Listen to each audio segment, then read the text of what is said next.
13 तारीख का दिन मंगलवार का अवसर है, लोहड़ी का पर्व है, दशमी तिथि में पड़ रही है, मंगलवार के दिन पड़ रही है। चंद्रमा इस दिन कमज़ोर होने जा रहे हैं आपकी राशि के दृष्टिकोण से, और ये ध्यान रखना स्वास्थ्य पर भारी पड़ सकता है, इसलिए अपनी सेहत का बहुत ध्यान रखते हुए कार्य करें। सुबह बहुत अच्छी है, लेकिन शाम आते आते कहीं ना कहीं थोड़ा सा टेम्परेचर डाउन होने के योग बन सकते हैं, ध्यान रखते हुए कार्य करने का प्रयास कीजिए। सर्दी का मौसम है, कहीं ना कहीं जाती सर्दी थोड़ा सा ज़्यादा जवानी दिखाने के कारण से कष्ट हो सकती है, अपनी अपनी चलाने से कष्ट हो सकता है, ध्यान रखते हुए कार्य करें। ये लोहड़ी आई है आपके लिए खासतौर पे आपके कष्टों को दूर करने के लिए। आपकी राशि के दृष्टिकोण से इस समय आपको थोड़ा सा कार्य कर लेना चाहिए पॉजिटिव, वो आपके लिए बहुत अच्छा होगा। घर में कुछ मीठा बना हो, बेसन की कोई चीज़ लड्डू हो, उसको लीजिए और जलती हुई अग्नि में उसको अपने सिर पे से वार कर डाल दीजिए।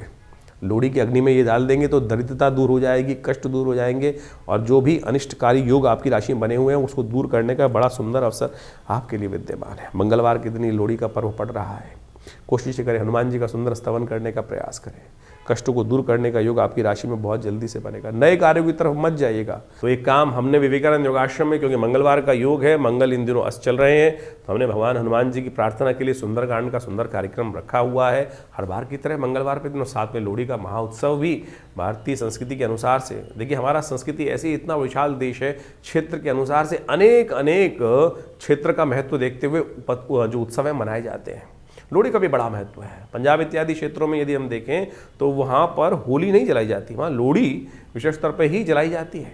तो ये विशेष तौर पर एक ऐसा पर्व है कि जिस दिन हमारी संस्कृति के अनुसार से कहा जाता है कि उस क्षेत्र में उस दिन के बाद से तिल इत्यादि का सेवन नहीं करना चाहिए, और क्योंकि तिल जो होता है वो खून के दौरे को ठीक करता है, खून को विशेष तौर पे, क्योंकि मौसम परिवर्तन की तरफ जा रहा होता है, तो कम से कम अग्नि को समर्पित करने के बाद कहा जाता है कि तिल इत्यादि का, गजक इत्यादि का सेवन उसके बाद नहीं करना चाहिए। इससे स्वास्थ्य लाभ प्राप्ति के योग भी अच्छे बन जाते हैं, अग्नि को समर्पित कर दी जाती हैं ये सब चीज़ें, और हाथ जोड़ लिए जाते हैं।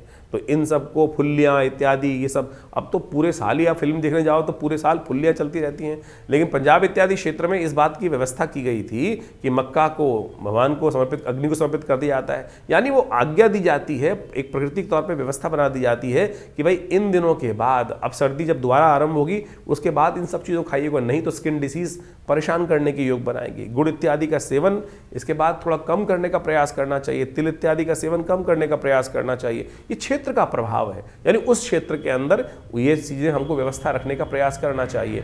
तो कोशिश करें, इसको अच्छे समझते हुए कार्य करें। हमने विवेकानंद योगाश्रम में इस लोहड़ी के महाउत्सव पर सुंदरकांड का पाठ जैसे मंगलवार पे रखा जाता है वही रहेगा, साथ में भगवान की प्रसन्नता के लिए लोहड़ी का पर्व भी मनाया जाएगा। तो आप सब लोग हनुमान जी की कृपा प्राप्त करने के लिए